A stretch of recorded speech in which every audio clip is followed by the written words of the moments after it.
Assalamualaikum warahmatullahi wabarakatuh. Kembali lagi dengan saya Oka Hamdani Syaputra, NIM 12080212119 dari kelas Agroteknologi 2A. Baiklah, di video kali ini saya akan membahas mengenai pola pewarisan pembungaan. Yuk simak videonya. Baiklah, di sini saya mengambil contoh tentang bunga Hoya coronaria. Inilah gambar dari bunga Hoya coronaria. Adapun pengertian dari Hoya, Hoya merupakan tumbuhan epifit yang kebanyakan jenisnya merambat dari suku Apocynaceae dan anak suku Asclepidododiae. Bunganya merupakan bunga majemuk yang tersusun dalam tandan berbentuk payung atau umbel, memiliki lapisan lilin tebal mengkilap pada koronanya dan korolanya dengan warna bervariasi. Hoya dikenal sebagai bunga lilin dan bunga porselin oleh masyarakat Amerika Serikat dan Eropa. Adapun proses pembungaan merupakan salah satu proses biologi yang dialami tumbuhan. Menurut Rahayu et al. 2007, selama proses pembungaan dapat diketahui proses biologi waktu bunga mekar, lama bunga mekar. Adapun fase-fase pembungaan varietas Hoya coronaria. Yang pertama, pengamatan perkembangan bunga. Perkembangan bunga diamati mulai dari munculnya kuncup pada tandan bunga sampai bunga mekar sempurna hingga bunga gugur. Pengamatan pembungaan meliputi jumlah kuncup bunga per tandan, jumlah bunga mekar serta waktu bunga mekar yang meliputi saat dan lama bunga mekar sampai bunga rontok. Pengamatan dilakukan setiap hari terhadap varietas Hoya coronaria terpilih dengan jumlah kuncup setiap varietas minimal 1 dan pengukuran diameter kuncup dan panjang tangkai kuncup bunga dilakukan setiap 7 hari sekali. Yang kedua, pengukuran faktor. Pengukuran faktor lingkungan meliputi pengukuran suhu, kelembaban udara, dan intensitas cahaya, serta dilakukan pengukuran pH tanah media tanam Hoya coronaria. Suhu dan kelembapan udara diukur menggunakan termohygrometer. Intensitas cahaya diukur menggunakan luxmeter. Adapun proses pembungaan varietas Hoya coronaria. Pembungaan merupakan proses pembentukan alat reproduksi pada tumbuhan di mana umumnya pembungaan terjadi di bagian meristem ujung. Tias et al. Menyebutkan pada pembungaan terjadi proses perubahan apeks vegetatif menjadi apeks reproduktif. Proses pembungaan menurut Arteka terdiri dari beberapa tahap, yaitu inisiasi bunga, pembentukan bunga, dan perkembangan bunga. Selanjutnya, lama dan fase pembungaan Hoya coronaria. Fase pembungaan inisiasi bunga terjadi waktu 3 sampai 15 hari. Pembentukan bunga 10 sampai 12 hari.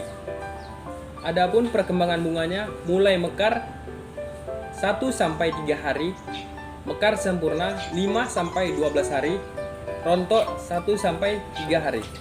Inisiasi bunga ditandai dengan munculnya kuncup pada bakal tangkai bunga sampai fase awal kuncup kecil, yaitu membentuk struktur klaster bunga majemuk. Kuncup bunga Hoya coronaria berbentuk bulat dengan korola yang menutupi korona, sementara bagian kelopak bunga salix berukuran sangat kecil terletak di bawah korola. Hal ini menyebabkan ketika kuncup, bagian yang membuka adalah bagian korola, bukan kelopak bunga. Pembentukan bunga adalah tahap ketika bagian bunga mulai terlihat membentuk aksesori. Tahapan ketika bagian-bagian bunga mulai terlihat pada Hoya coronaria dilihat pada tahapan kuncup besar. Perkembangan bunga menurut Arteka. Perkembangan bunga adalah proses perubahan bentuk terbentuknya bunga sampai mekar.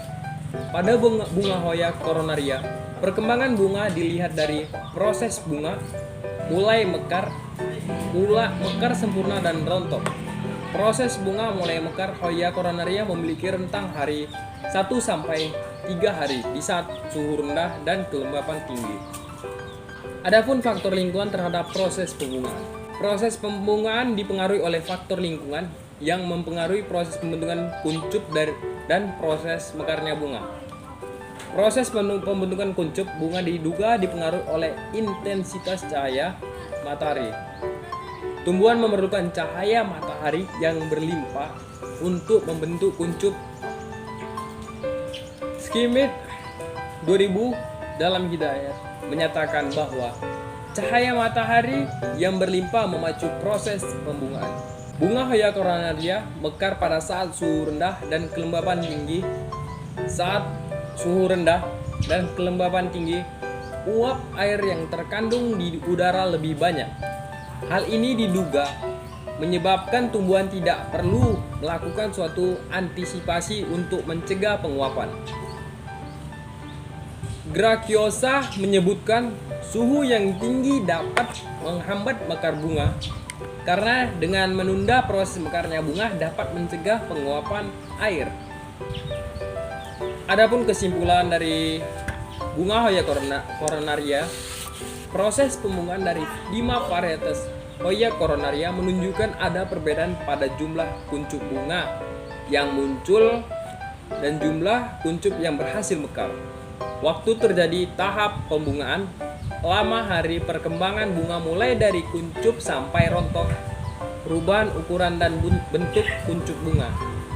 Baiklah, itu tadi penjelasan tentang bunga Hoya coronaria.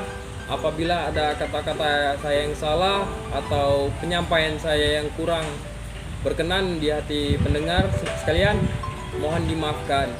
Akhirul kalam, wabillahi taufiq wal hidayah. Wassalamualaikum warahmatullahi wabarakatuh.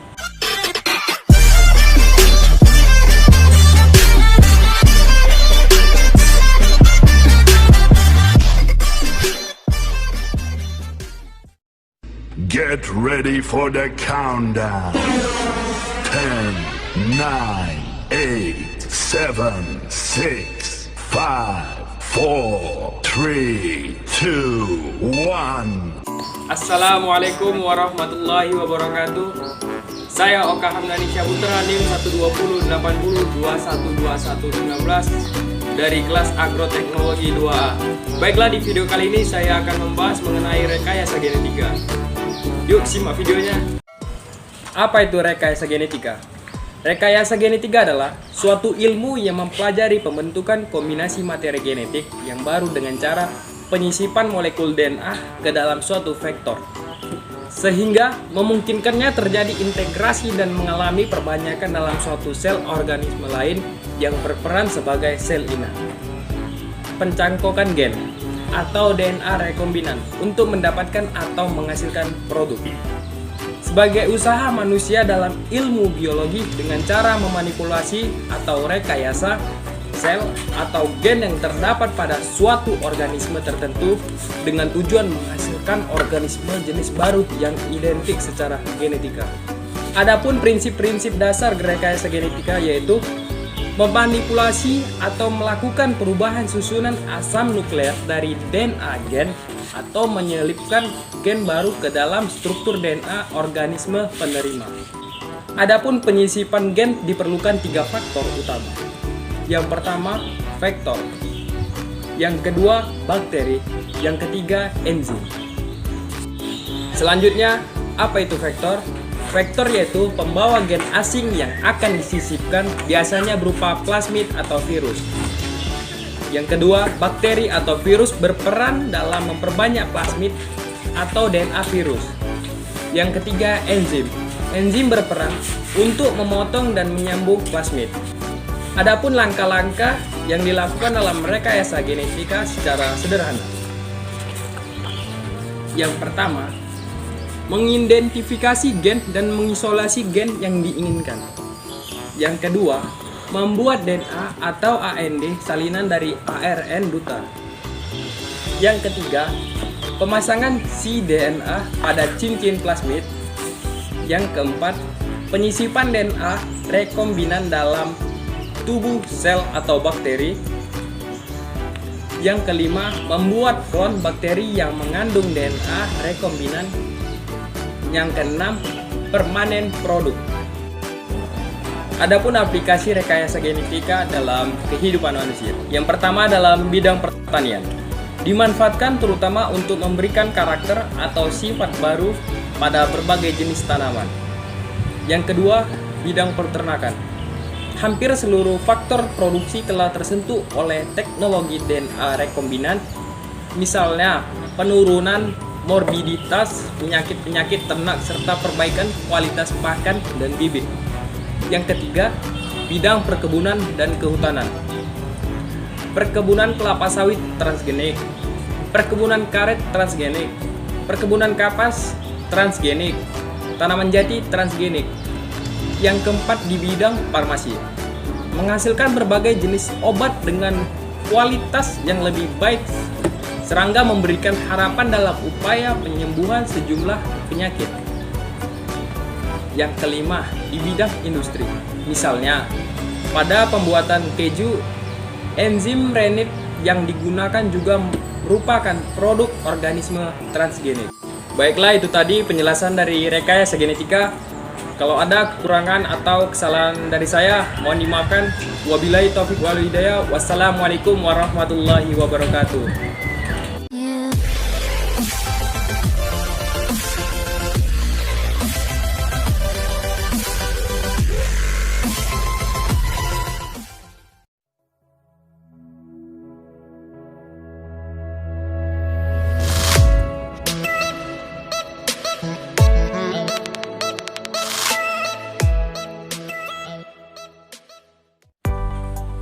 Assalamualaikum warahmatullahi wabarakatuh.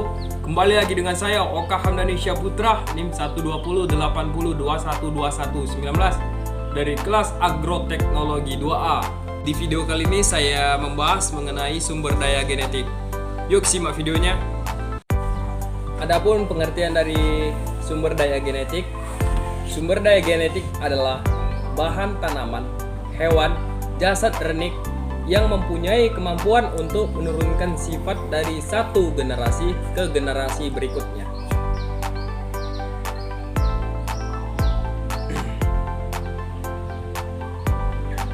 Pada tanaman, sumber daya genetik terdapat dalam biji, jaringan, bagian lain tanaman serta tanaman muda dan dewasa.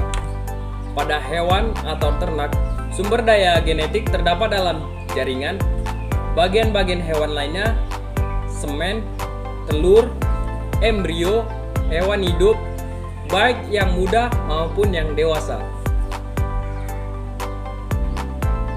Adapun keanekaragaman sumber daya genetik dan spesies.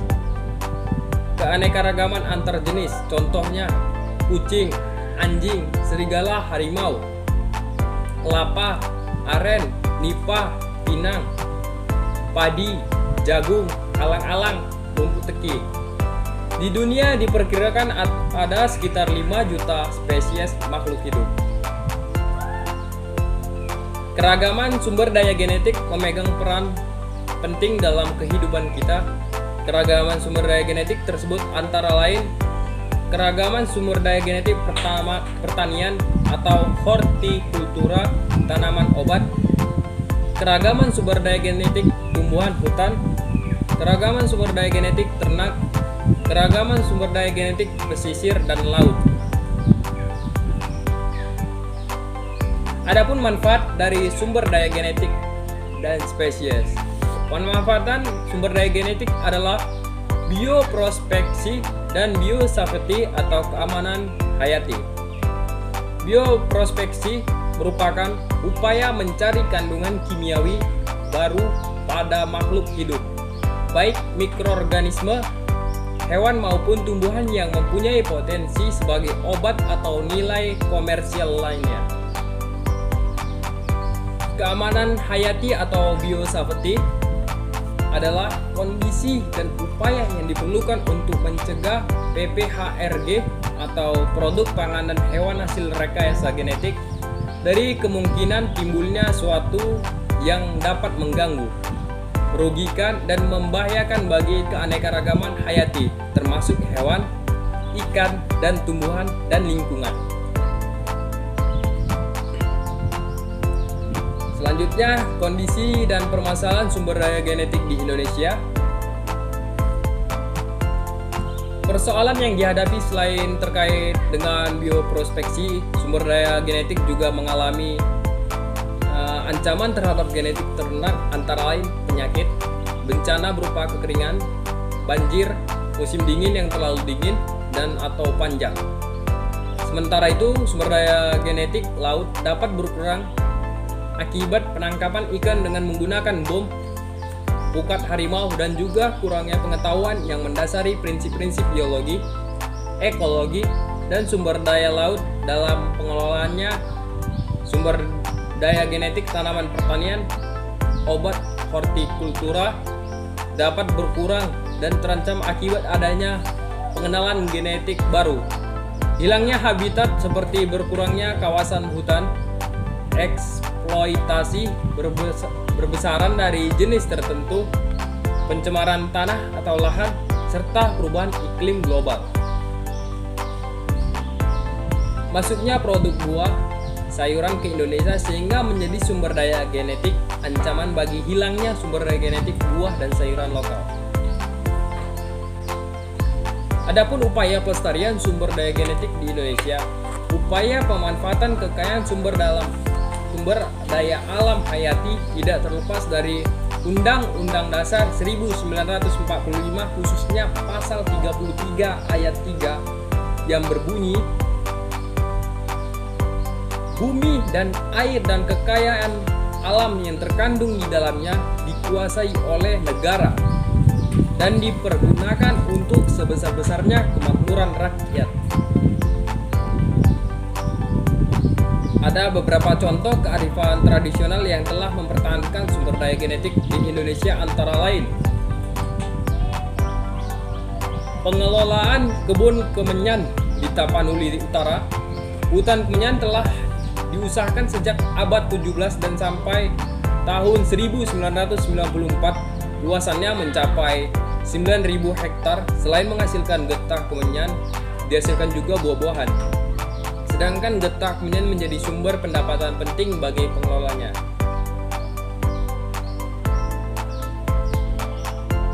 Kedua, kebun talun yang dikelola oleh masyarakat adat kesepuhan di Jawa Barat dan Banten merupakan sumber konservasi tumbuhan buah-buahan seperti manggis, durian, dan juga jenis palawija seperti timun lokal, labu kuning, dan lain-lain. Itu saja yang bisa saya sampaikan. Apabila ada kata-kata saya yang salah, mohon dimaafkan. Akhirul kalam, wabillahi taufiq walhidayah. Wassalamualaikum warahmatullahi wabarakatuh.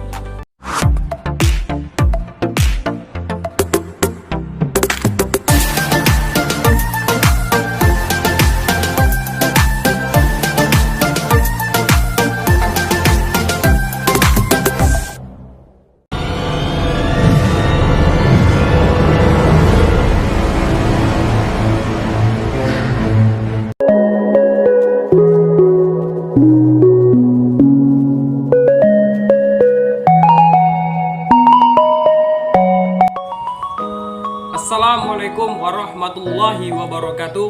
Kembali lagi dengan saya Oka Hamdani Syaputra, NIM 12080212119 dari kelas Agroteknologi 2A. Di video kali ini saya akan membahas mengenai konservasi plasma nutfah. Yuk simak videonya.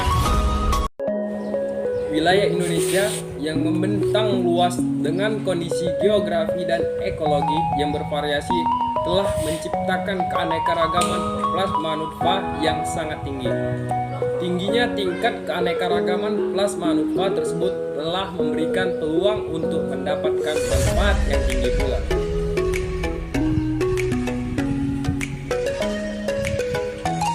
Dengan tingginya keanekaragaman plasma nutfah, maka terbuka peluang yang besar pula bagi upaya mencari dan memanfaatkan memanfaatkan sumber-sumber gen yang penting yang ada untuk program pemulihan. Oleh karena itu, tingginya keanekaragaman plasma nutpa memiliki aspek yang sangat penting untuk dipertahankan. Inilah keanekaragaman plasma nutpa.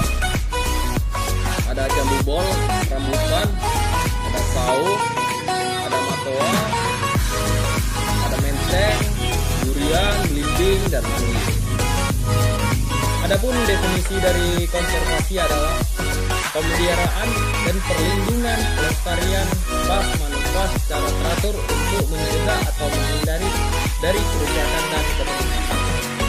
Arti dari konservasi secara luas saat ini tidak hanya melindungi dan mengawetkan, namun harus dimanfaatkan secara lestari. Adapun pengertian dari plasma nutpa adalah substansi pembawa sifat keturunan yang dapat berupa organ utuh atau bagian dari tumbuhan atau hewan serta jasad organik.